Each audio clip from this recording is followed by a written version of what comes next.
Mes réjouissances, c'est d'avoir coché les cases que je voulais cocher à l'épisode précédent, donc d'avoir trouvé les premiers clients qui m'ont fait confiance, d'avoir des avis positifs, des clients qui m'ont mis des avis positifs, qui m'ont recommandé, les recommandés qui m'ont à nouveau recommandé, de pouvoir aussi vivre de ce que je fais. Je suis Charlotte Desrosiers Natral et je te souhaite la bienvenue dans Pourquoi pas moi en chemin. Ils ont osé écouter leur petite voix et ils ne le regrettent pas. Je t'invite à suivre le changement de vie de personnes exceptionnelles qui sont passées à l'action et sont en pleine sortie de leur zone de confort. Nous suivrons leur avancement, leurs peurs, leurs doutes, leurs réjouissances et le rôle de leur entourage. J'aurai le plaisir de les interviewer tout au long de ce fabuleux chemin grâce à un épisode trimestriel où vous pourrez leur poser toutes vos questions. Si vous voulez en savoir plus, rendez-vous sur pourquoipasmoi.co. En attendant, je vous propose un nouvel épisode de Pourquoi pas moi en chemin. Quel plaisir de retrouver aujourd'hui Émilie pour notre 4e rendez-vous du podcast. La dernière interview datait d'il y a près d'1 an et demi. Quel chemin parcouru, vous allez découvrir cela. Si vous n'avez pas encore écouté les premiers épisodes, je vous recommande vivement de les écouter avant. Pour rappel, Émilie était directrice commerciale grand compte, puis responsable marketing avant de se reconvertir en tant que décoratrice, architecte d'intérieur. Allez, place à la merveilleuse Émilie Martinet. Bonjour Émilie. Bonjour Charlotte. Je suis super heureuse de te retrouver aujourd'hui. Le dernier enregistrement qui était donc notre 3e rendez-vous, c'était en juin 2021. Donc autant dire qu'il s'est passé tellement de choses. Tu venais de trouver le nom pour ta société. Tu étais en plein dans les statuts. Ouais. Comment vas-tu ? Écoute, je vais très bien. Effectivement, ça fait un peu plus d'1 an et il s'est passé énormément de choses, parce que j'étais au tout début de l'activité et j'avais même pas commencé à démarcher ou quoi que ce soit. Donc c'était vraiment, je finissais l'administratif. Et donc il s'est passé effectivement beaucoup de choses depuis 1 an et 3-4 mois là, depuis la dernière fois qu'on s'est parlé. Déjà, est-ce que tu vas bien ? Oui, je vais bien, je vais très bien. Et je suis toujours heureuse de cette reconversion et d'avoir fait ce choix et je ne regrette absolument pas. Génial. Et donc du coup, qu'est-ce qui s'est passé quand on s'était eu la dernière fois, tu venais de créer ton entreprise et un de tes enjeux, c'était pour te citer, c'était le prochain défi, c'est la reconnaissance de personnes qui m'ont fait confiance et qui ne me connaissaient pas avant. Ouais. Et il y avait ça, et puis trouver les premiers clients qui allaient accepter de payer pour mes prestations, puisque quand tu te lances dans ton entourage qui t'encourage, qui dit c'est super, etc. Et puis il y a plein de gens qui disent viens voir chez moi, tu pourrais passer pour tel ou tel truc, j'ai besoin de petits conseils. Et au-delà de ça, mon défi c'était aussi de trouver des gens qui ne me connaissaient pas et qui allaient me faire confiance pour que je puisse bosser pour leur projet. Donc oui, alors ça s'est passé depuis c'était juin, c'est ça t'as dit la dernière fois. J'avais mis en ligne mon site internet, j'avais encore mon étude de cas à rendre pour l'école pour avoir mon examen et mon diplôme. Donc tout ça a été fait. Mon objectif c'est de le faire pour l'été. Pour que je puisse quand même partir en vacances. J'avais, je pense, bien mérité de partir un peu en vacances et aussi pour pas perturber le rythme habituel avec les enfants parce que je voulais pas les priver de ça parce que j'avais décidé de me reconvertir. Donc je suis partie en vacances en ayant terminé mon projet d'école. Donc j'avais plus qu'à attendre le jury et les résultats. Et j'avais pas spécialement encore de clients, mais j'avais commencé à postuler pour une mission freelance. Donc j'ai passé l'entretien juste avant de partir en vacances et donc j'ai attendu la réponse que j'ai eue pendant les vacances, donc positive, donc c'était chouette. C'est quand tu dis postuler pour une mission en freelance, concrètement, ça se matérialisait comment ? Où est-ce que tu avais vu une annonce Alors déjà, je sais plus si on en avait parlé dans l'épisode précédent, mais j'avais dit que dans mon idéal, j'envisageais je pense qu'on en avait parlé que dans mon idéal, j'envisageais mon démarrage d'activité à peu près à mi-temps sur du client en direct Ah non, et on en à avait pas parlé. mi-temps. Non, j'avais pas dit ça. Bon, bah Non. voilà. J'avais ça en tête, en fait, d'essayer de démarrer mon activité à mi-temps en freelance, donc c'est-à-dire bosser en sous-traitance pour une archi qui est à son compte et qui a besoin de renfort. Donc où je suis un peu dans l'ombre du coup, puisque c'est ses clients, c'est elle qui traite avec ses clients. Et bon, moi potentiellement je peux être là, je peux rencontrer les clients, je peux être sur le chantier, mais c'est elle qui décide de tout et moi j'exécute en fait. Mais je trouve ça hyper formateur et ça donne accès à des chantiers de plus grande envergure que peut-être que ce que tu peux avoir en démarrant en étant débutant. Donc c'était mon souhait d'essayer de faire ça à mi-temps et du coup j'ai trouvé une mission via un groupe Facebook en fait des anciens de mon école où il y a des annonces. Ton école, tu peux redonner le nom Oui, de. c'est MMI Déco à Paris, donc qui existe à Paris et à Aix-en-Provence. Donc moi j'étais à Paris. Et donc il y a un groupe des anciens qui s'appelle La Tribu et on peut trouver, on peut s'entraider sur plein de sujets différents, se revendre des bouquins d'occasion, du matériel, se donner des petits tips et aussi trouver des stages, des missions, des jobs. Euh, donc c'est une bonne mine d'or. Génial. Ouais. Donc j'ai trouvé cette annonce comme ça et c'est la première que je trouvais à laquelle j'ai répondu et en fait ça a transformé tout de suite donc c'était top. Je trouve ça super. Tu vois, on en a souvent parlé dans le podcast. Je pense notamment, tu vois, avec Vincent Karch il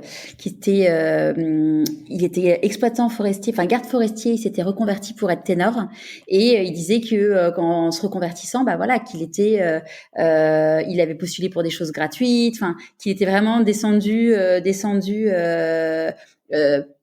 au plus bas de l'échelle entre guillemets par rapport à son nouveau métier. Et je trouve ça super fort ce que tu dis, que en effet tu mets ton ego de côté en me disant bah voilà, que c'est pas toi qui décide, que tu exécutes et pour justement apprendre plus et du coup finalement aller plus vite après. Ouais, c'est ça. En fait, effectivement, t'as le côté où tu décides pas et t'as le côté où t'es moins bien payé que si tu factures en direct les clients. Parce que Aussi, ouais. les missions freelance, ça paye vraiment beaucoup moins bien. Mais c'est un peu gagnant-gagnant parce que la personne, elle te paye pas cher, elle a de la main-d'œuvre pas chère pour en renfort.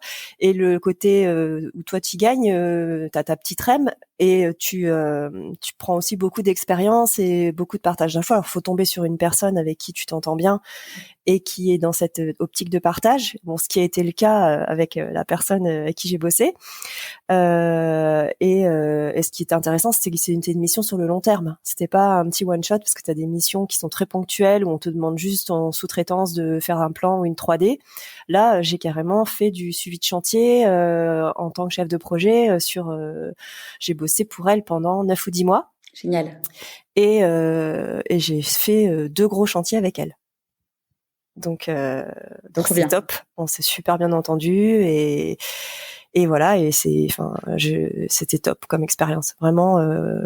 Alors aujourd'hui on travaille plus ensemble parce que j'ai dû faire des choix, des choix qui étaient plus c'était positif puisque j'avais trop de demandes aussi en direct et au bout d'un moment il a fallu que ton métier c'est ton temps donc et puis, oui c'est ça et puis ça se passait tellement bien qu'elle me demandait de passer de plus en plus de temps avec elle et j'avais de moins en moins de temps pour mes projets à moi et là il s'est trouvé où il a fallu que je me dise bon bah qu'est-ce que je fais parce que j'avais du mal à dire je voulais ralentir avec elle mais c'était pas possible parce que la taille des projets ne permettait pas de faire moins. Et donc, au bout d'un moment, plutôt que de pas bien travailler et pas être investi correctement, j'ai préféré passer le relais à quelqu'un d'autre et d'arrêter parce que moi, mon objectif, c'était quand même d'être indépendante et de faire mes propres projets. Donc, je suis revenue à ce pourquoi j'avais décidé de me reconvertir et de me lancer. Et donc, le choix a été de plus faire de freelance pour pouvoir gérer, passer mon temps à fond sur mes propres projets. C'était quand ça du coup cette prise de décision? Ça a été vers le mois de mai, vers le mois de mai. En fait, au début, j'avais encore le chômage, donc j'ai commencé à prendre des projets, etc. Et puis j'ai un statut d'entreprise qui me permettait de ne pas me payer pour pouvoir continuer à toucher mon chômage T'as quoi comme jusqu'à. statut d'entreprise? Je suis en SARL. Ce qui me permettait, avec une attestation de mon expert comptable, en comme quoi je me rémunérais pas, de pouvoir toucher mon chômage jusqu'à la fin, parce que j'ai eu le chômage jusqu'à février 2022. Et du coup, de fin août où j'ai commencé à bosser jusqu'à février, j'étais plutôt à emmagasiner de la trésorerie et à mettre de côté et à vivre de mon chômage. Et en fait, les projets, je commençais à avoir des recommandations, etc. Donc les projets commençaient à tomber et en fait, je pense que j'ai pris trop de choses. Alors, j'essaie d'analyser un petit peu pourquoi j'ai fait ça. Avant, j'étais commerciale grand compte, donc mon métier c'était de vendre. Et voyant mon chômage arriver à la fin, je commençais à me dire bon, bientôt, je vais plus avoir de matelas d'assuré et il va falloir que je me paye. Et je pense que j'ai voulu emmagasiner du chiffre, des clients. Et donc j'ai même cherché une autre mission freelance à côté, alors que j'avais déjà pas mal de boulot.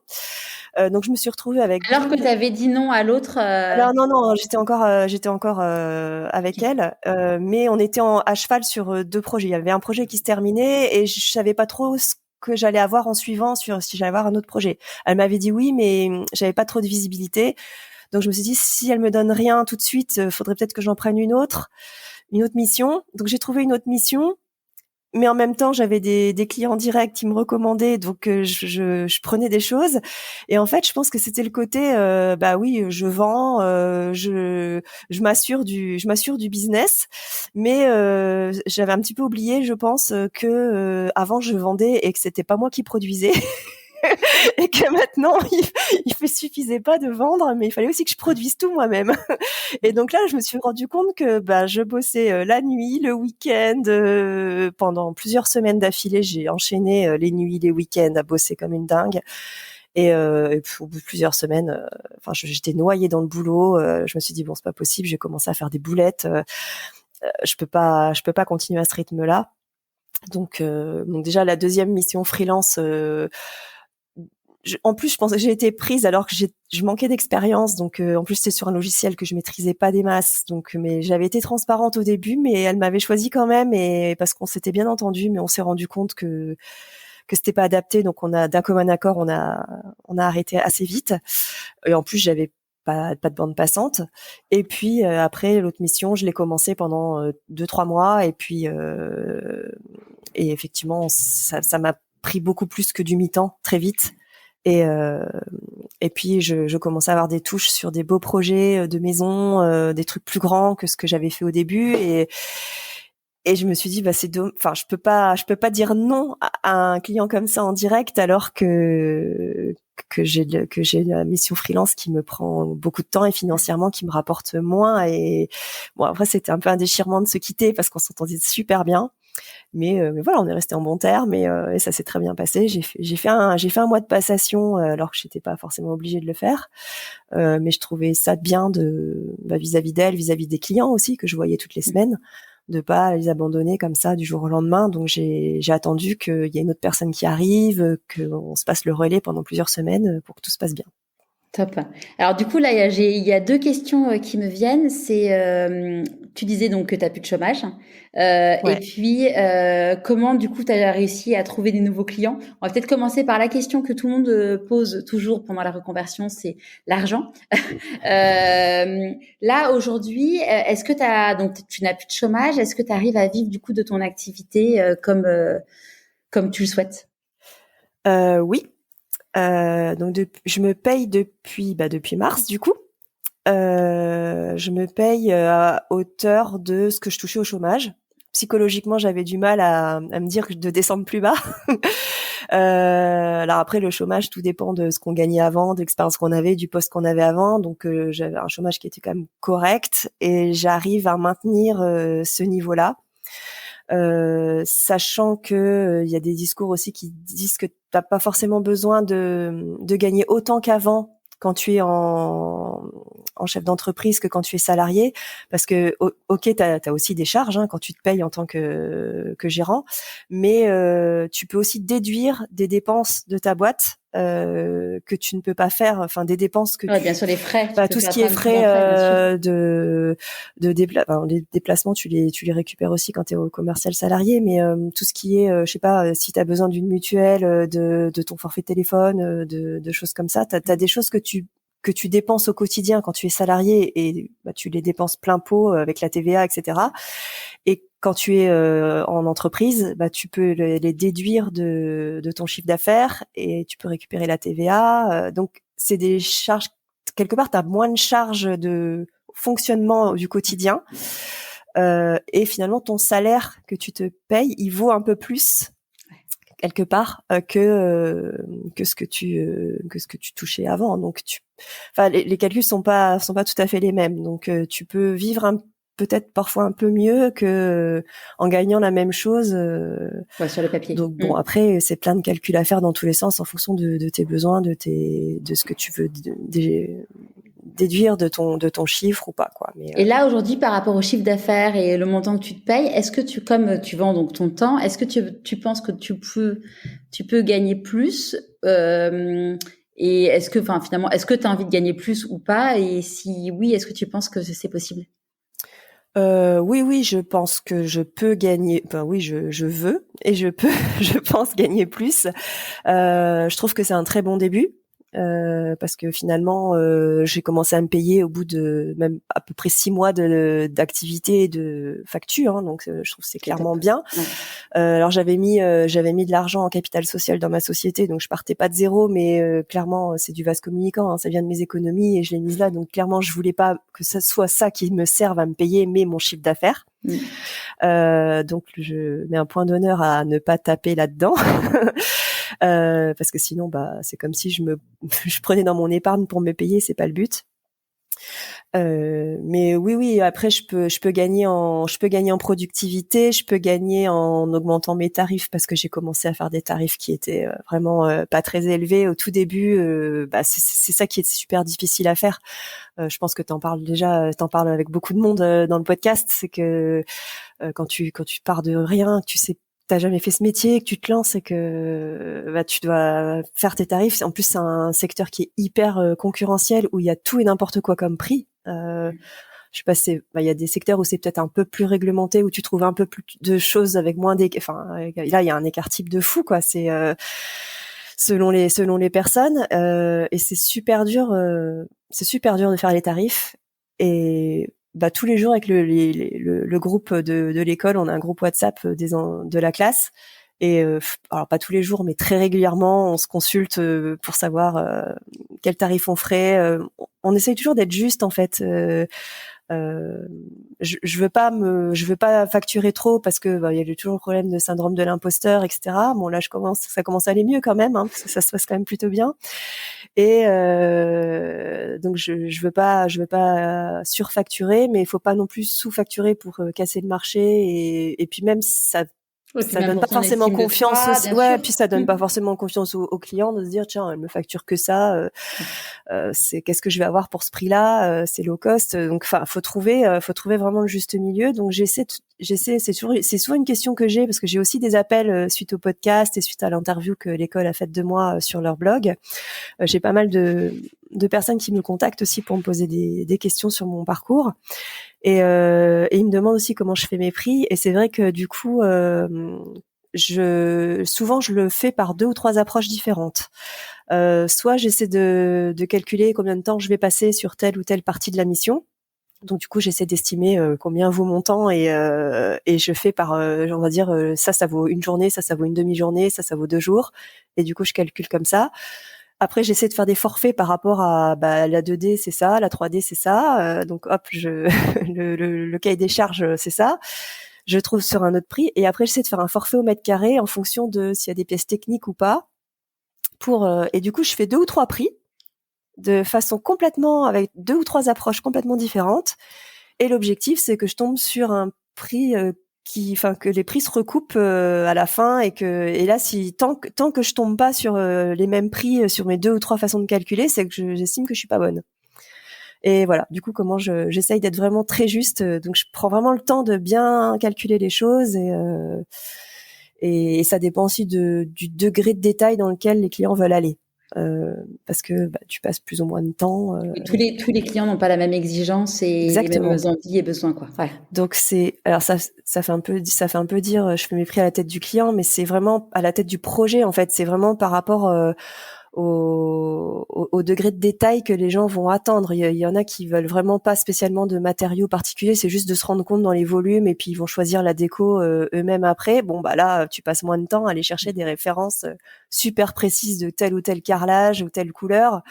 Et il y en a, ils veulent vraiment le tableau Excel avec la référence exacte, la couleur et les trucs qui vont ensemble et dans le détail. Le temps, ça se paye. Et voilà, où tu prépares les paniers carrément pour les clients, quoi. Donc c'est pas du tout pareil que dire oui, bah là vous mettez un terracotta, vous choisirez. Ça a rien à voir. Donc tu peux pas avoir une grille tarifaire, je pense. Enfin c'est mon avis. Je pense que je peux pas avoir une grille tarifaire en disant bah pour tel type de projet c'est tant. Ouais. Je suis pas capable. Et aujourd'hui, du coup, donc, comment ils sont arrivés tes premiers clients et comment arrivent ceux d'aujourd'hui? Oui, c'est une question qui revient souvent aussi quand on me contacte. Je suis pas étonnée.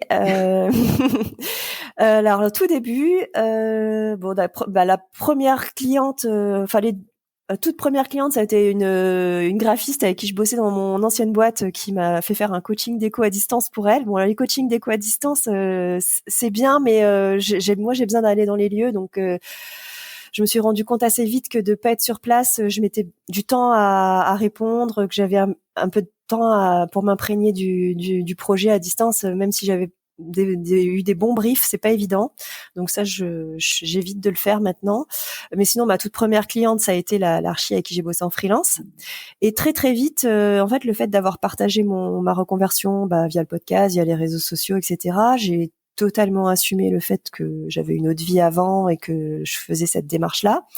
Et en fait, il y a des gens que ça inspire et qui du coup m'ont dit c'est hyper courageux et j'ai une ancienne cliente en fait qui m'a fait bosser chez elle parce qu'elle était assez admirative de ce choix que j'avais fait et de cette prise de risque.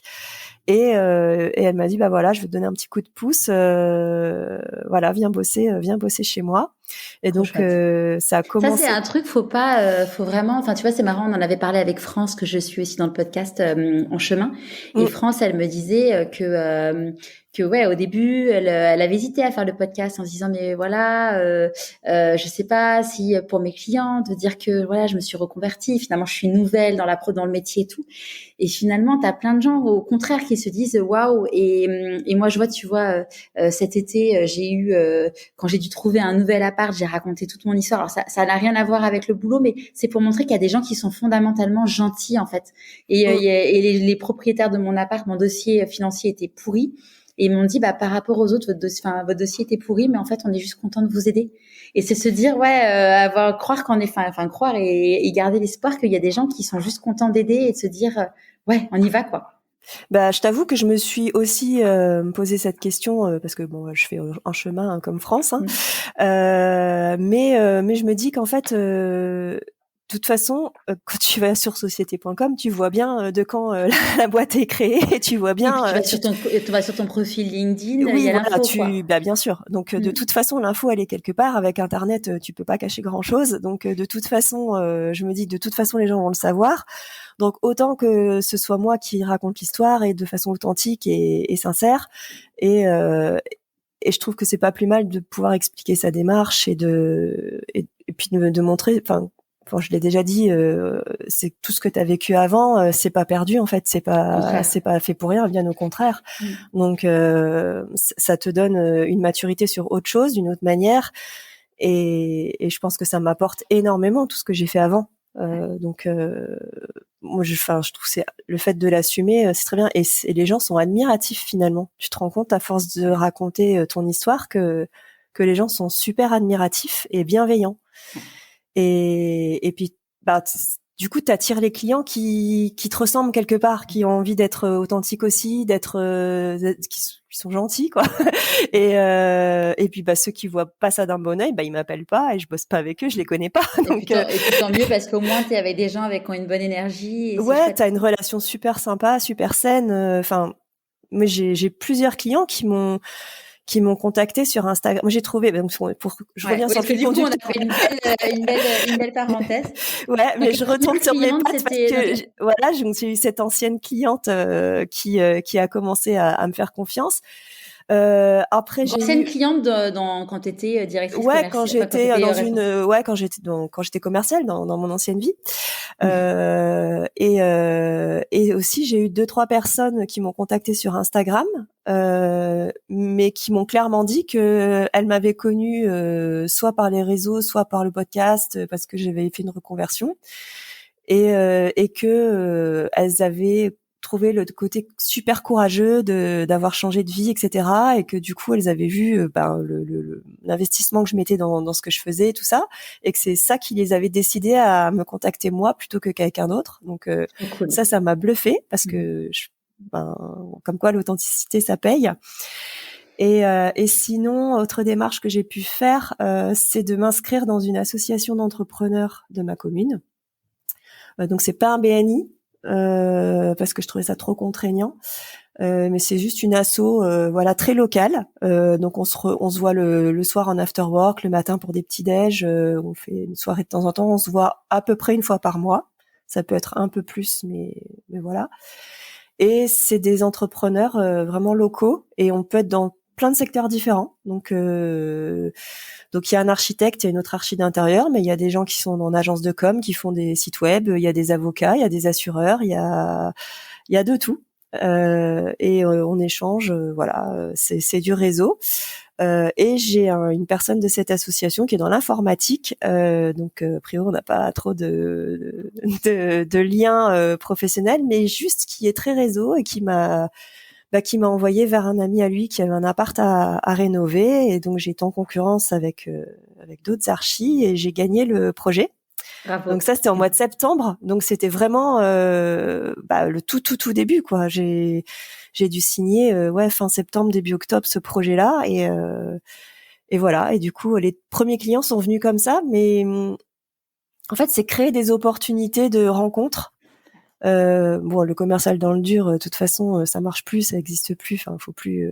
Ouais, tu vas pas prendre ton téléphone, prendre les pages jaunes et dire bonjour, je suis Ouais, l'intérieur, ou quoi. tracter, mettre des tracts dans les boîtes aux lettres, etc. Bon, en plus, c'est pas écolo du tout. Et puis les retours, c'est peanuts, donc aucun intérêt. Voilà. Mais j'avais eu l'idée à un moment de me dire, tiens, bah, j'irai me faire connaître auprès des agences immobilières d'à côté de chez moi, des choses comme ça. Mais finalement, j'ai même pas encore eu l'occasion d'aller le faire, ni le besoin. Parce que ça a fonctionné avec ces premières démarches que j'ai pu faire, juste de partager, de raconter mon histoire, et puis d'aller à la rencontre des gens. Donc, toutes les opportunités sont bonnes, hein. Je suis aux parents d'élèves de l'école, association de parents d'élèves de l'école depuis 8 ans. Ça fait du réseau. Tu vas dans une salle de sport pendant plusieurs années, ça fait du réseau. Mais je le calcule pas, en fait. Oui, mais tu es quelqu'un d'hyper ouverte et hyper Ouais, voilà. Donc après, dans le contact. Parce que bon, pour rappel, ceux qui n'ont pas écouté tous les épisodes, on s'est connus toutes les deux. Tu étais commerciale et moi, j'étais acheteuse marketing. ouais. Et on s'était toujours hyper bien entendus et parce qu'on se voyait dans les salons et compagnie. Des petits déj, des Et événements pro, ouais, c'est c'est ça. On se ça. Et voyait, en fait, ouais. ouais, tu as un contact hyper facile et désintéressé. Et du coup, forcément, ça attire les personnes. Ouais, en fait, je fais ça parce que moi, j'ai besoin des gens, j'ai besoin d'être en contact avec les gens. C'est que ça fait partie des choses vraiment qui sont importantes pour moi, pour mon équilibre. Donc, j'ai besoin de rencontrer des gens, d'échanger avec des gens. Et c'est pas dans le calcul de dire, je vais lui vendre un truc. C'est vraiment, parfois, j'ai des retours de personnes qui me proposent un projet. Et je m'y attendais vraiment pas. J'ai pas du tout entretenu la relation avec cette personne pour ça, et en fait ça tombe comme ça. Alors forcément quand tu le fais naturellement c'est plus simple mais quand on n'a pas le contact facile, qu'on est un peu plus introverti, il faut peut-être se forcer un petit peu, mais faut quand même que ce soit le plus naturel possible, quoi. Et donc ça, c'est pour retrouver les premiers clients. Je reviens toujours à la question. Ouais. La suite, c'est après, c'est essentiellement le bouche à oreille, les recos. Génial. C'est Qui les plus beaux, sont c'est les plus beaux clients. qui sont je pense que ça faisait partie de la fin de l'épisode 3 où c'était mon prochain défi, je crois, où je sais plus, la question c'était de trouver quelqu'un qui... C'était ton prochain objectif début juillet, faire des devis et après trouver mes premiers clients hors réseau perso. D'accord. Ah, ok. Ouais. Et je pensais qu'il y avait aussi le côté, parce que moi, le défi, c'était aussi de se dire, hors réseau perso, c'était de se dire de trouver des personnes qui me font confiance, mais qui me connaissaient pas du tout avant. C'est ça. Et Ouais. en fait, c'est vrai que les premiers clients qui m'ont fait confiance, quelque part, je les connaissais. C'est parce que j'ai eu aussi un ancien collègue qui m'a fait bosser chez lui. Donc ça s'est fait de façon de gens très proches au début, et puis finalement après, c'est des gens qui m'ont recommandé à des amis. Et là, j'en suis à la reco de niveau 4, je pense. Waouh. En un peu plus de 6 mois de boulot, j'en suis à la reco niveau 4. Donc j'ai trouvé ça hallucinant que ça se passe aussi vite. Alors c'est un métier qui se passe comme ça, beaucoup de bouche à oreille, hein, pour développer son activité, mais je pensais pas que ça allait aller aussi vite, en fait. Donc je suis ravie. T'es à ta place. Ouais, je pense. Aujourd'hui, c'est quoi tes nouvelles peurs?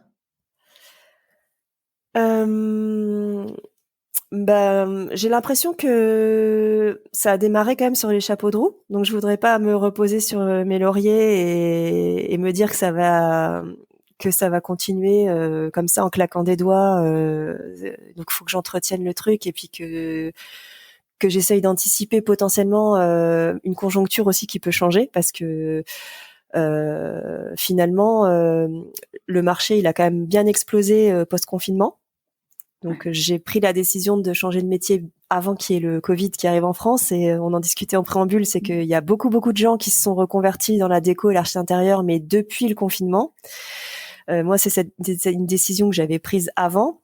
Donc je suis sortie et j'ai été opérationnelle plus vite que ceux qui ont décidé pendant le confinement. Et pendant les confinements, surtout, les gens, ils ont été enfermés chez eux pendant des mois, et ils ont vu tout ce qui allait pas chez eux, et tout le monde avait envie de refaire son intérieur parce que télétravail, parce que la déco nous plaît plus. À force de passer un temps de dingue chez soi, on voyait tous les défauts, et on avait envie de changer, quoi. Et donc il y a eu un engouement pour les travaux, la rénovation, la déco en sortie de confinement, ce qui fait que le marché, il explose bien. Mais là, avec tout ce qui se passe, plus les hausses de prix, les matériaux qui mettent 30 ans à arriver, tout est long, tout est compliqué, les crédits qui augmentent, etc. Je pense que ça va plus se passer comme ça aussi bien dans les mois ou l'année prochaine. Donc, faut aussi anticiper ça. Et donc, ma peur pour l'instant, c'est de me dire que il faut peut-être anticiper ce creux de la vague qui peut arriver dans quelques mois. Alors je sais pas quand, je suis pas économiste, mais je pense que ça va pas durer forcément comme ça ad vitam aeternam. Donc c'est aussi parce que finalement je suis pas encore très solide, hein, j'ai que un an et demi d'existence, donc c'est encore tout jeune. Et ça reste fragile, quoi. Donc Ouais, après, tu vois, pour bien connaître ton métier, parce que c'est le métier de mon papa, et je vois clairement dans son activité, il a toujours eu en effet des hauts et des bas liés à la conjoncture économique, et en effet, c'est vrai qu'il faut en effet avoir la trésor pour se dire bon voilà, il y a des périodes où ça envoie un truc de fou, il y a des moments où c'est un peu plus calme, mais parce qu'après bon, lui pour le coup il est vraiment sur un marché très très haut de gamme, donc c'est des gens finalement les sous ils les ont sur leur compte ils ont bancaire. moins de problèmes, ils sont moins liés c'est moins lié à la conjoncture. Non, mais c'est lié à la conjoncture, du coup plutôt psychosomatique, en fait, de se dire bah voilà, t'as pas envie, t'as des périodes où t'es un peu plus peur, et donc quand t'as un peu plus peur, bah t'as un peu moins envie d'investir dans ce genre de choses, donc c'est Mais oui, bah déjà le peu d'expérience que j'ai vu déjà que l'été on facturait quasiment rien. Donc ma question c'était est-ce que je vais continuer à me payer cet été alors que je ne facture presque rien. Et bon, bah, cool parce que j'ai maintenu mon mon petit salaire tout l'été. Donc ça c'est chouette. Et bon, effectivement après j'ai fait un gros mois de septembre en facture du coup parce que ben comme les artisans bossent pas l'été, on facture pas de suivi de chantier. Les gens attendent septembre pour signer les projets, donc tu prends les acomptes plutôt en septembre, etc. Donc du coup j'ai fait un plus gros mois de septembre. Mais bon, donc voilà. Mais c'est vrai que bah c'est pas comme quand t'es salarié et que t'as ton. Même si j'étais commercial et que j'avais une grosse part variable, c'est quand même voilà, c'est toi qui dois gérer ta trésor et de se dire bon, j'ai un comptable derrière, un expert comptable qui me suit et qui me dit bon, c'est bon, vous êtes sûr, vous payez ça jusqu'à la fin de l'année, parce qu'il a fallu aussi anticiper l'URSSAF et tout ça, parce que j'ai voulu faire des régules pour que l'URSSAF me prélève cette année mes charges, parce que comme ils n'avaient pas de recul, sinon c'était décalé à l'année prochaine, et moi j'ai pas envie d'avoir tout l'URSSAF à payer d'un coup en 2023. Donc on a fait une petite galipette, une petite pirouette pour qu'on fasse des prévisions pour qu'ils puissent me prélever dès cette année.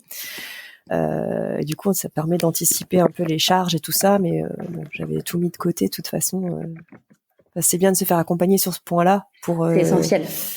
Pour justement anticiper toutes les charges. Il m'avait dit si vous payez tant, ça va vous coûter tant d'URSSAF, donc je mettais systématiquement de côté pour pouvoir anticiper toutes ces charges-là. Ah, c'est des trucs. On en parlait avec Camille Perrotte, qui du coup était chez Accenture, et donc bon bah voilà, qui a gagné le meilleur pâtissier, donc il s'est consacré maintenant à 100% à la pâtisserie. Et elle disait, alors qu'elle venait du monde du conseil et tout, que elle a monté sa boîte comme ça, sans conseil et compagnie, qu'un jour elle a dû faire son premier exercice fiscal. Elle savait même pas sur quel montant de TVA elle devait être et tout. Donc c'est des sujets en effet. Moi, je dis souvent, clairement, tu te trompes dans le SEO de ton site web. Bon, bah, c'est pas idéal, mais voilà, se tromper sur des affaires d'URSSAF et compagnie, l'enjeu est un peu plus costaud, quoi. Ouais, bah, c'est exactement, je pense que je sais plus dans quel épisode je le disais, mais c'est vraiment le truc où j'ai pas pu externaliser trop de choses, parce que financièrement, tu peux tout externaliser, hein, créer de site web, logo, graphisme, mais bon, il y a des choses et c'est ce que je disais, je sais plus si c'était l'épisode 2 ou 3, c'est que tu peux te planter effectivement sur des choses que tu peux rattraper derrière. Ou effectivement mon site, je l'ai fait toute seule, donc il vaut ce qu'il vaut. Et si un jour je paierai peut-être quelqu'un pour me faire un truc beaucoup plus design, beaucoup plus classe. Mais ça c'est pas grave, que faire une erreur dans ta compta au niveau des charges, des impôts, etc. Ça peut te coûter très cher, parce que tu peux avoir un rappel derrière et financièrement ça peut vraiment pénaliser la boîte, quoi, jusqu'à te coûter tellement cher que t'as plus rien, quoi. Donc au démarrage t'as pas beaucoup de trésor, donc il faut être sûr que tu as anticipé toutes tes dépenses et toutes tes charges et toutes tes taxes, parce qu'il y en a un paquet. Ouais. Est-ce que tu as eu des doutes là pendant la dernière année qui vient de s'écouler? Le doute que j'ai eu, c'est un peu ce que je disais tout à l'heure, c'était comme j'arrivais en fin de droit en février, les 2-3 mois qui ont précédé, je pense que j'avais les doutes de pas réussir à continuer à me payer, parce que dans ma tête, je m'étais dit psychologiquement, je veux pas descendre en dessous de ma barre du chômage. Et c'est pour ça que je pense que j'ai fait beaucoup de commercial, entre guillemets, à dire je vais prendre une autre mission, je vais sécuriser tous les contacts que je vais les sécuriser pour prendre les projets. Et en fait, j'ai pris plein de choses, j'ai pris trop de choses, j'avais peur de manquer, en fait. Et je me suis rendu compte que il fallait que je prenne à hauteur de ce que je pouvais produire dans des temps raisonnables. Donc j'ai eu cette régule derrière où j'ai dit où j'ai commencé finalement à refuser des projets. Donc ça aussi, c'est un truc, tu te dis c'est un luxe, mais alors il y en a même si tu as le temps, faut pas les prendre si tu les sens pas, parce que si tu sens que tu apporteras pas quelque chose au client, ou que t'arrives pas forcément à communiquer sur la même longueur d'onde avec les gens, ça sert à rien d'insister. ou parce que t'as trop de boulot, ou mais bon, il y a pas grand chose que j'ai refusé, mais ça m'est arrivé déjà de refuser parce que j'estimais que c'était pas raisonnable du tout en termes de charge de travail de prendre. Ouais, ce Ou qui est parce hyper que je me professionnel sens de ta part. ouais, bah je préférais ou alors décaler vraiment dans le temps. Là, il y a un projet que j'ai pas pris il y a plusieurs mois. Et finalement, ils sont revenus vers moi parce qu'ils avaient apprécié le fait que je sois honnête en disant bah vraiment je vais pas être disponible pour vous, donc je préfère pas le prendre, je préfère refuser. Et finalement, ils avaient pas trouvé bon, ils ont décalé un peu leur projet, puis ils ont pas trouvé quelqu'un d'autre tout de suite, et finalement ils sont revenus vers moi, et là je me suis organisée pour le prendre. Mais ça, je sais pas, j'ai décalé de peut-être 6 mois, je sais plus, j'ai plus les dates en tête, mais du coup, ouais, je le fais quand même, mais en décalé. Ouais, mais c'est top parce que, enfin, c'est un métier où il faut être sur le chantier, enfin, t'as toute la préparation, t'as le suivi de chantier. Il y a un moment, tu peux pas te démultiplier, quoi. Ouais, ouais. Après, le suivi de chantier, je l'ai pas systématiquement. D'accord. Il y a des gens, soit qui ont l'habitude de faire des travaux, qui ont leur entreprise et qui finalement ils veulent toute la partie conception, plan 3D, cahier des charges ou pas, et ils se débrouillent avec les travaux. Où il y en a, ils le prennent pas parce que c'est un budget supplémentaire, Mmh. et qu'ils pensent que c'est trop pour eux. D'ailleurs, à ce sujet, j'ai une anecdote parce que j'ai une cliente qui m'avait pas pris le suivi de chantier parce qu'elle avait un budget assez serré. Elle s'est dit bon bah j'ai trouvé un artisan, il m'a fait un devis correct.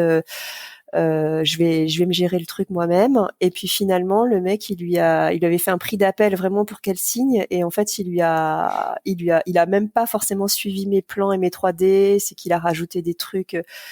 Il lui a rajouté une porte à galandage alors qu'il fallait pas, un faux plafond alors qu'il y avait pas besoin. Les mètres carrés de carrelage, il lui mettait le triple de ce qu'il y avait besoin à chaque fois. En fait, il s'est vraiment foutu d'elle. En fait, je pense qu'à la fin, elle en a eu pour 10 000 € De de trucs frais en plus. supplémentaires Ouais. qui étaient pas du tout prévus. Et quand elles sont revues, après, elle m'a dit, bah si j'avais su, j'aurais pris celui de chantier avec toi parce que bah tu m'aurais coûté moins cher que ce qui m'a coûté en surcoût, et en plus les délais ils ont pas été respectés parce que à la fin le mec il venait plus faire les finitions, elle devait le relancer 15 fois pour qu'il vienne. Donc elle m'a dit bah avec du recul je regrette de pas t'avoir donné le suivi de chantier parce que ça m'aurait coûté moins cher et mon appart il aurait été fini un mois plus tôt. Donc donc comme Et quoi. toi, t'aimes tout faire ou est-ce qu'il y a des choses que tu préfères faire par rapport à d'autres? Alors moi j'aime beaucoup faire du suivi de chantier. Déjà déjà parce que j'aime bien de voir la concrétisation de ce que tu dessines. J'aime bien être dans les trucs tout cassés, tout crades, et puis de le voir évoluer, en fait, de voir vraiment ton dessin prendre vie, en fait.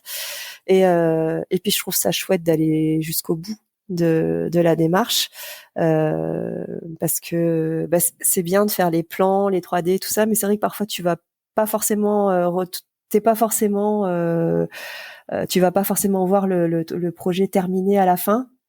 C'est pas systématique, donc je trouve c'est quand même frustrant de pas forcément toujours voir le projet complètement terminé. Et ça m'arrive pas souvent. Pour l'instant, les gens me proposent quand même de voir. Ah, c'est Donc, cool. Ouais. et, euh, et oui, parce que bah ouais, j'aime bien voir les choses qui se concrétisent à la fin, et aussi ça te permet de voir les choses qui se concrétisent comme sur tes plans, parce que quand c'est pas toi qui fais le suivi de chantier, ou quand tu fais une conception, finalement les clients parfois ils prennent des libertés après. Alors bon, après c'est chez eux, ils font ce qu'ils veulent, mais ils prennent des libertés avec ce que vous avez décidé, ce qu'on a décidé ensemble. Et puis tu te dis oh bah c'est dommage, pourquoi ils ont changé ça. Mais bon, après moi l'objectif c'est que les gens soient contents, que d'avoir répondu à leurs demandes, à les avoir aidés, et enfin c'est ce qui compte le plus, quoi. Après Il il est où du coup le sens pour toi dans ton métier aujourd'hui?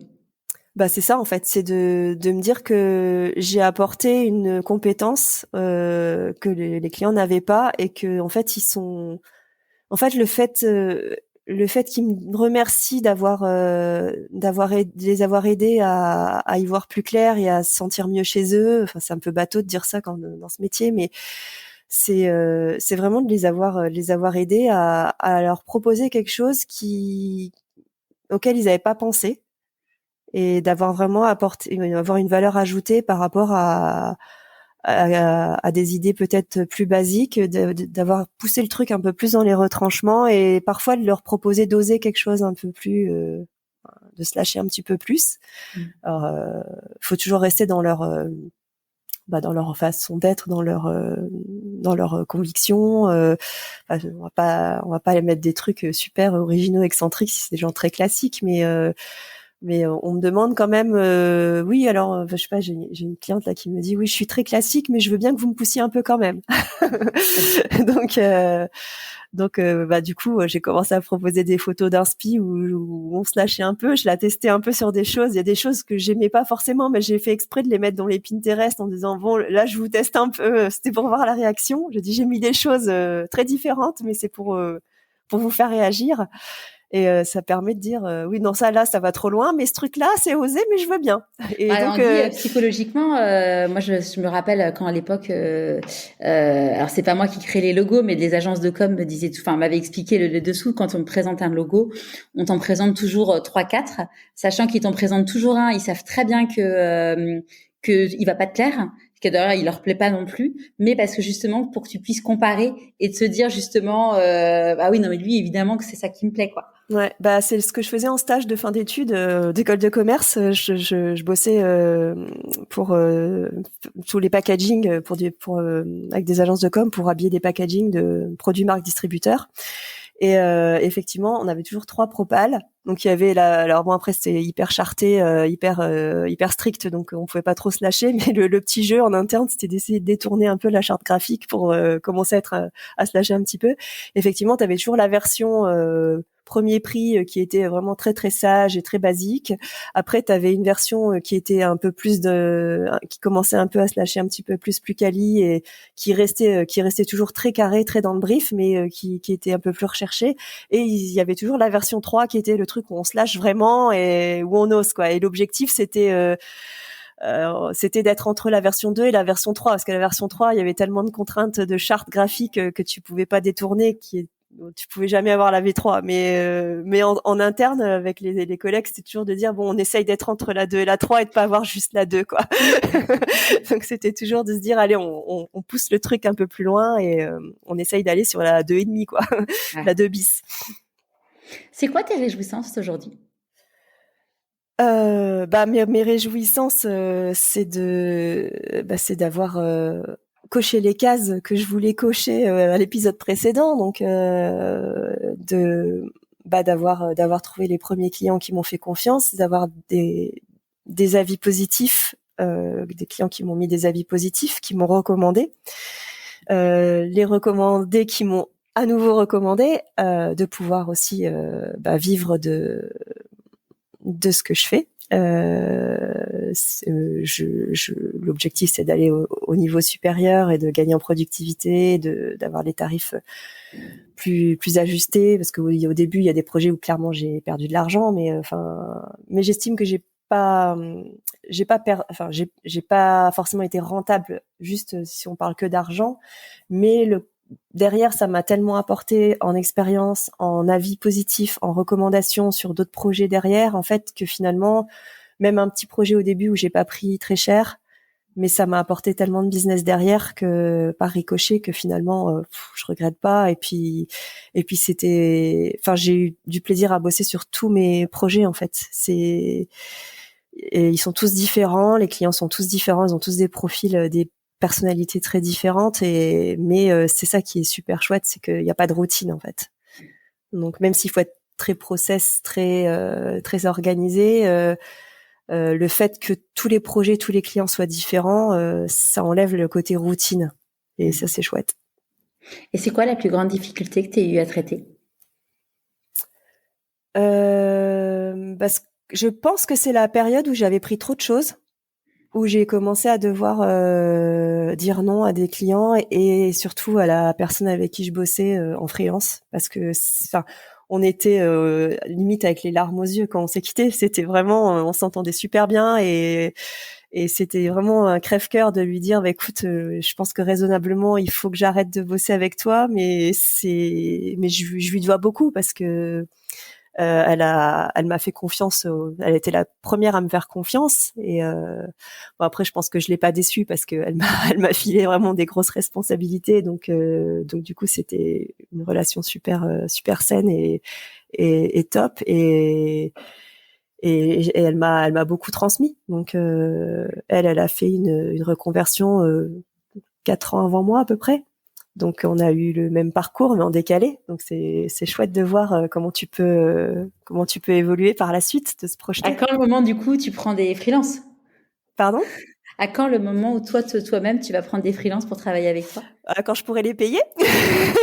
Mais alors là, j'ai commencé depuis septembre à prendre des stagiaires sur des courtes durées. Donc je les ai pris chez MMI, dans mon école, parce que je trouve ça chouette de pouvoir aussi renvoyer l'ascenseur et parce que j'avais aussi envie d'avoir des profils de personnes qui avaient déjà vécu autre chose avant, comme moi, parce que justement je trouve que c'est super enrichissant d'avoir des gens qui ont eu un parcours. Enfin, j'ai beaucoup posé de questions sur leur parcours avant, de voir d'où ils venaient, ce qu'ils faisaient avant. C'est un test aussi pour moi de voir comment je peux fonctionner avec de l'aide. Parce que c'est assez nouveau. Voilà, enfin, je dois déjà moi m'organiser bien, etc. Et c'est aussi une façon de me forcer à me structurer et à partager de la méthode. Donc c'est aussi un exercice pour moi. Je pense que je leur rends service parce que c'est pas forcément évident de trouver le stage à la formation. Je pense qu'on en avait parlé la dernière fois. Moi, j'avais eu pas mal de chance quand même. J'étais tombée sur bonne personne au bon moment, mais il y en a qui ont un peu plus galéré. Donc c'est aussi, je pense que je les aide et puis je partage aussi beaucoup sur mon lancement. Je partage beaucoup aussi mon quotidien du démarrage. Ils sont très demandeurs de ça.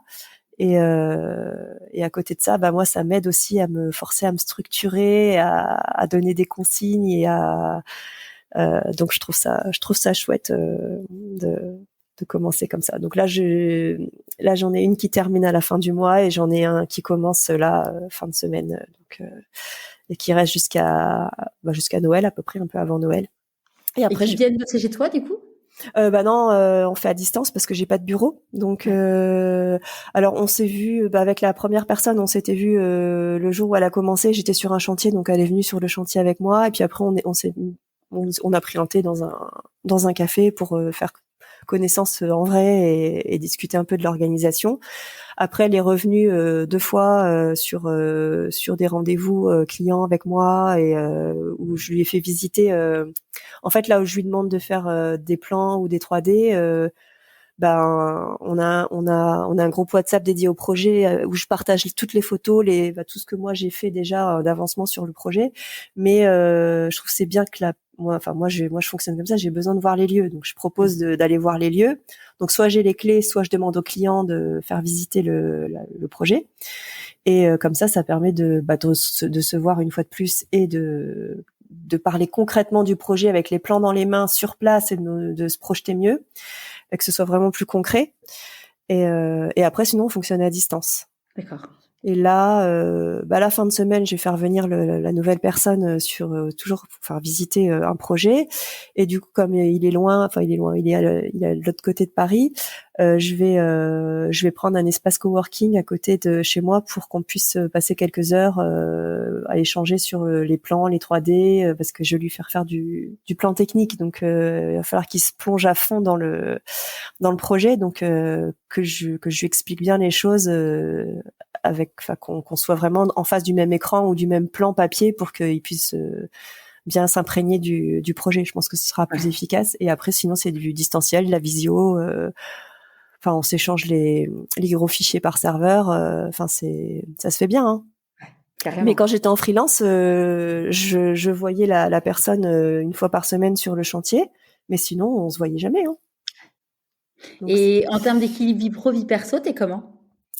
Ça va mieux là depuis que j'ai fait des choix de mission et que je me suis un peu plus organisée, parce que pendant sur avril, mai, début juin là, j'avais plus de vie perso. J'étais un zombie, je travaillais jour et nuit, week-end, et ça devenait, les enfants qui se plaignaient de plus me voir, tu travailles trop. Puis ils me voient travailler puisque je suis à la maison, donc c'est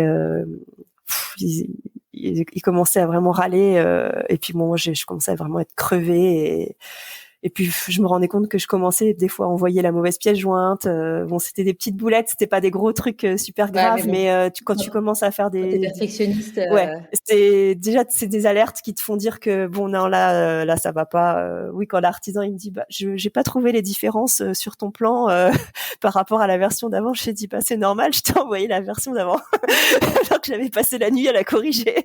Mais bon, il suffit juste de renvoyer le mail après avec la bonne pièce jointe.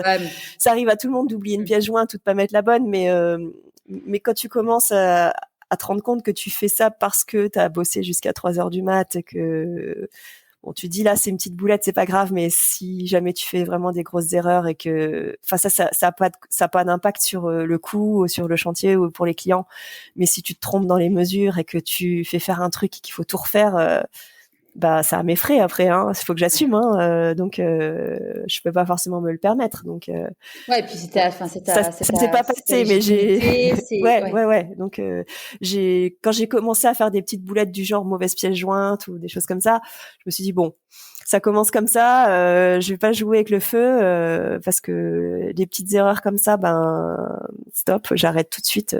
Il faut que je me repose et que je sois raisonnable. Donc, parce que je voulais pas faire des vraies erreurs, quoi. Ouais, tu m'étonnes. Alors, j'ai reçu des questions sur Instagram quand j'ai dit que j'allais t'interviewer. Il y a une personne qui me demande quel lien tu fais entre la petite Émilie et la décoratrice que tu es devenue. Oula. Tu as 3 heures pour répondre à la question. C'est philo un peu. Philo, psycho. Alors, tu peux répéter, s'il te plaît, le lien? Quel lien fais-tu entre la petite Émilie et la décoratrice que tu es devenue? Quel lien? En fait, c'est finalement, c'est peut-être pas si compliqué que ça parce que, alors, je sais pas si tu te souviens ou je disais que c'était un rêve d'enfant déjà, donc. Ton objet, c'était ton cahier où tu dessinais. Ouais, voilà. Donc finalement, la petite Émilie, elle était déjà assez créative et assez travaux manuels, etc. Donc le lien finalement, non, c'est pas si difficile que ça comme question. Le lien il est vite fait parce que c'était mon rêve d'enfant. Effectivement, mon objet au début c'était mon cahier rouge avec mes plans de maison que je dessinais sur mes feuilles à petits carreaux. Et d'ailleurs, je sais plus, c'était l'été dernier, je crois que j'en avais retrouvé certaines chez mes parents. J'y étais quelques jours pendant l'été. Et j'avais pris des photos, j'avais mis en story sur Instagram mes plans de maison que je dessinais quand j'étais petite. C'était très rigolo. Je faisais les étages avec les escaliers qui se rejoignaient d'un étage à l'autre. C'était mignon, quoi.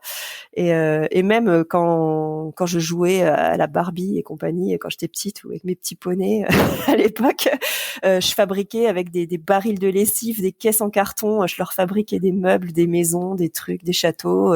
Je faisais des maquettes en 3D avec du scotch, avec n'importe quoi. Ça ressemblait à rien, mais je trouvais ça. Enfin, je mettais des bouts de tissu dessus pour faire la déco. Je collais des chutes de papier peint. Je faisais déjà plein de trucs comme ça quand j'étais petite. Donc, je pense que si le lien, il se fait assez facilement. Alors, autre question. Est-ce que tu as un conseil pour dépasser les blocages?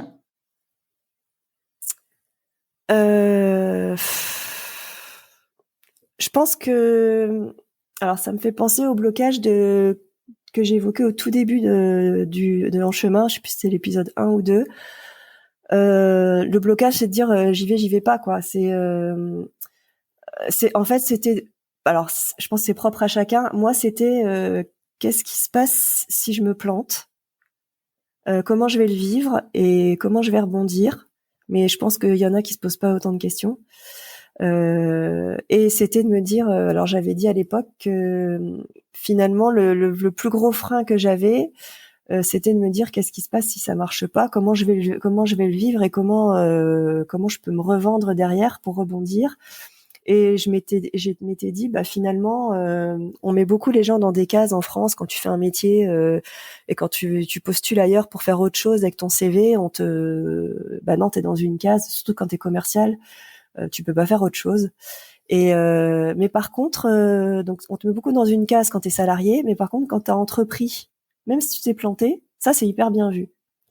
Et alors c'est un peu bizarre parce que on te laisse pas toujours la chance de faire autre chose, d'entreprendre autre chose en tant que salarié, mais par contre, si tu le fais toute seule dans ton coin, c'est super bien vu. Donc je trouve ça assez paradoxal. Et finalement, je m'étais dit, je pense que ce sera bien vu que d'avoir osé le faire, d'avoir été au bout de mon idée, au bout de mon projet. Et si ça marche pas, je retournerai chercher du boulot. Alors ça peut toujours m'arriver, hein, c'est pas gagné encore forcément. Je pense que je retournerai chercher du boulot dans les compétences que j'avais avant, mais je pourrais peut-être trouver un job dans ce secteur-là.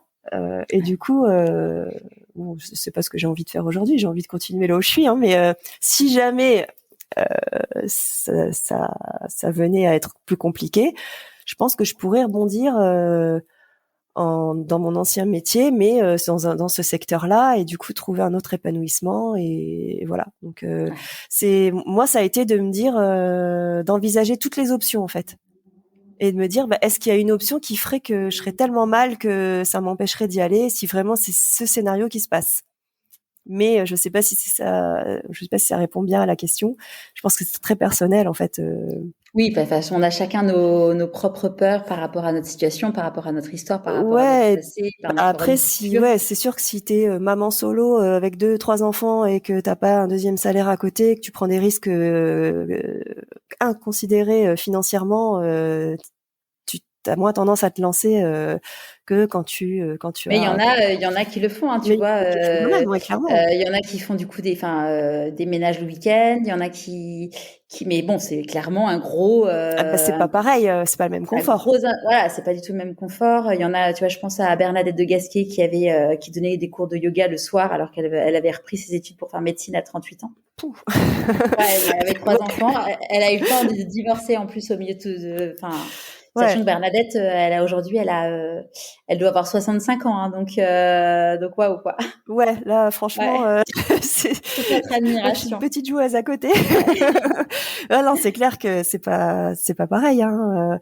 Après j'ai toujours été quelqu'un de très raisonné, très économe financièrement. Je fais toujours attention, j'essaie toujours d'avoir de côté pour au cas où pouvoir me débrouiller si vraiment j'ai plus rien, pouvoir me débrouiller à côté pendant tenir plusieurs mois, voire une année facile. Donc c'est aussi ça qui m'a permis de pouvoir investir dans la formation et dans ma boîte au début. Et de me dire je suis pas sans rien du tout. Je peux me laisser un petit peu de temps pour que ça décolle, quoi. Un peu la pression. Ouais. Bon, après je me la mets toujours la pression parce que je suis comme ça, mais on se refait pas. Non. Après, c'est savoir surfer c'est se connaître et savoir commenter pour justement apprendre à savoir comment ça te donne de la force et plutôt que ça te ralentisse. Exactement. Alors, dans les autres questions, est-ce que tu as fait un stage après ta formation? Mais donc ça, oui, et j'invite du coup à écouter l'épisode numéro 3 où t'en parles. Comment tu t'es fait connaître? On en a parlé. Et est-ce que tu as fait des partenariats avec des prestataires? Alors pas spécialement. Après, quand on est pro du milieu, on peut se créer des comptes pro en fait chez les fournisseurs. Je pense que, tu parles des artisans. Je pense que j'ai pas discuté avec la personne, mais je pense que la question c'est, t'as des prestats avec qui tu bosses tout le temps. Enfin, je pense que corps de métier, peut-être aussi après à mon avis, c'est plutôt en effet des artisans. Pour l'instant, non. Après, il y a dans le milieu, il y a des archis d'intérieur qui se font rémunérer comme apporteurs d'affaires auprès des artisans. Moi, pour l'instant, j'ai décidé de pas le faire parce que, alors je sais pas si je le ferai jamais mais pour l'instant, mes convictions, c'est de se dire déjà, je veux qu'on soit d'égal à égal avec l'artisan et j'estime que je me paye déjà le suivi de tu veux pas chantier. toucher à tous les étages. Ouais, voilà, j'estime que c'est un peu voler les clients de se dire ils me payent un pourcentage de ce qu'ils payent en travaux pour que je suive leur chantier. mais c'est pas pour reprendre la même chose derrière auprès de l'artisan en tant qu'apporteur d'affaires, parce que lui, du coup, qu'est-ce qu'il fait? Il gonfle son devis, je sais pas, de 10%, et le client, en fait, il paye pas le vrai prix du chantier, il paye le prix plus 10%, sachant qu'il va encore me donner à moi 10%. Donc au bout d'un moment, enfin déjà que les prix des travaux augmentent, si tu te prends 2 fois les coms, du coup, je préfère faire mon devis au client. Le client, je m'arrange avec lui, il me paye ma partie. Et après, je dis aux artisans, vous leur faites le vrai prix. Il n'y a pas de rétro-commission derrière. Moi, je prends rien.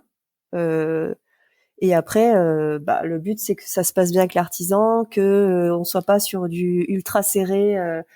Au moindre petit truc à 200 balles en plus qui fasse une facture, c'est moi s'il veut que je fasse un plan en plus parce que il y a un truc pas clair, je le fais. S'il se rend compte qu'il y a une petite bricole à faire qui n'était pas prévue parce que en cassant on se rend compte que il y a un petit truc en plus à faire, ce soit pas bloquant et qu'il le fasse. Et puis, que tout le monde soit content de travailler sur le chantier, tout le monde soit que ça content. C'est ça, quoi. exactement. Et puis, là, ce coup-là, c'est moi qui lui apporte un chantier. Et puis peut-être qu'un jour, lui, il va être contacté pour faire des devis chez des gens où ils vont se dire, bon, on a fait les plans nous-mêmes, c'est pas top, mais on connaît pas d'archi. Et puis peut-être qu'il va dire, bah oui, mais moi je connais quelqu'un qui va pouvoir vous aider. Et puis il va me renvoyer l'ascenseur. Enfin, pour l'instant, je le vois plus comme ça. Et donc les partenariats, en fait, il y a rien d'écrit pour répondre à la question. Il y a rien d'écrit, c'est vraiment informel, mais c'est plus le côté relationnel où on part sur une relation de confiance et on se recommande quand ça se passe bien, on se recommande naturellement. Mais je veux pas le mettre sous forme de contrat. C'est un peu comme je te disais tout à l'heure quand je suis dans une association d'entrepreneurs. Et c'est pas un BNI parce que tu vois c'est un peu le même comparatif. Cette association là, il y a pas d'engagement, t'es pas obligé de venir à chaque fois. Il y a pas d'obligation de recommander les gens, tu les recommandes si tu as envie. Libre. Ouais, le BNI tout le monde connaît pas, je pense, mais ça commence à être assez connu, mais c'est un modèle américain de réseau où t'es obligé d'y aller toutes les semaines, où tu as l'exclusivité dans ton secteur d'activité, ce qui fait que quand tu recommandes si quelqu'un te demande une archi d'intérieur par exemple, si je suis au BNI, ils sont obligés de me recommander moi, même s'ils ont pas d'atome crochu avec moi et qu'ils en connaissent une autre ailleurs, parce que le truc c'est que tu dois rendre des comptes toutes les semaines sur qui tu as recommandé, combien de recos tu as faites. C'est très très strict et très normé, et la semaine où tu peux pas y aller, t'es obligé de te faire représenter. Waouh. Donc c'est quand même hyper contraignant, je trouve. Après, il y en a qui arrivent à faire du business comme ça et ça marche très très bien. Et il y en a qui oui, puis après il y en a peut-être que ça va correspondre à leur il y en a qui adorent ça parce que ça entretient le réseau, ça les force à pitcher. T'es obligé de pitcher 1 minute toutes les semaines aussi sur un sujet, donc ça te force à pitcher, à parler devant les gens. Donc ça, il y en a qui trouvent leur compte. De toute façon, il y en a qui font du business avec ça. Il y en a qui juste si ça les force à pitcher et à parler d'eux. Donc ça les aide aussi après dans d'autres conversations quand ils rencontrent d'autres gens à se présenter de façon plus fluide et plus efficace. Donc il y a plein de gens qui trouvent ça top, mais moi je trouve plus mon compte dans un truc où je suis pas obligée, la liberté. Et en fait je suis pas obligée, mais j'y vais à chaque fois. Ouais, mais finalement, en termes de mindset, ça change tout. Mais oui, mais voilà. Donc c'est un peu le comparatif avec les artisans. Je trouve c'est pareil. Si ça se passe bien, naturellement tu te recommandes l'un l'autre quoi après. Carrément. Est-ce qu'il y a un moment dans la dernière année où tu t'es dit pourquoi pas moi?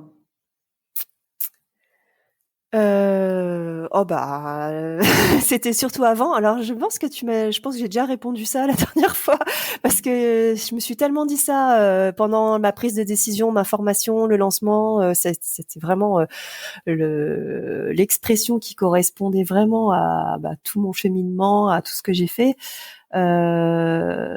Là, mais les trucs qui me faisaient envie au début, c'était aussi, par exemple, des petits détails de me dire, au début, j'ai pas forcément beaucoup de moyens, beaucoup de projets, et moi, un de mes objectifs, ça paraît pas grand chose, mais c'est de commencer à faire des shootings photos avec des photographes professionnels pour avoir des jolies photos, parce que j'ai fait mon site au départ avec des photos que j'ai prises moi-même, et même sur des photos que j'avais pas forcément prévu de poster un jour sur internet parce que je savais pas du tout qu'elles allaient atterrir là. Donc forcément, il y a pas la bonne lumière, il y a pas bon. Je pense que je suis pas trop mauvaise pour les cadrages, mais bon après j'ai pas le matériel, je fais ça avec mon téléphone, hein, donc bon clairement c'est pas les contrastes, les éclairages, j'ai pas de grand angle, enfin bon c'est pas terrible. Donc un truc qui me faisait vraiment envie et où je me suis dit bah pourquoi pas moi un jour, c'était de me payer les services d'un photographe professionnel pour faire des shootings. Donc là ça y est, j'ai commencé à en faire, donc je suis super contente. Et puis là alors je sais pas, c'est peut-être un pourquoi pas moi ou un prochain défi. J'ai une cliente là qui vient de me donner un brief pour chez elle. Elle me dit c'était très drôle. Bon, on a approfondi le brief un peu plus que ça, mais la première phrase c'était je veux que ma maison ressemble à Elle Décoration. Ok, donc on va préciser un peu la chose, mais et en fait non mais tout ça pour dire que en fait le Graal après c'est de dire d'un jour avoir un de tes projets qui soit dans un magazine de déco en fait. C'est par extension tu te dis bah si ça ressemble au magazine autant que ce soit dans le magazine.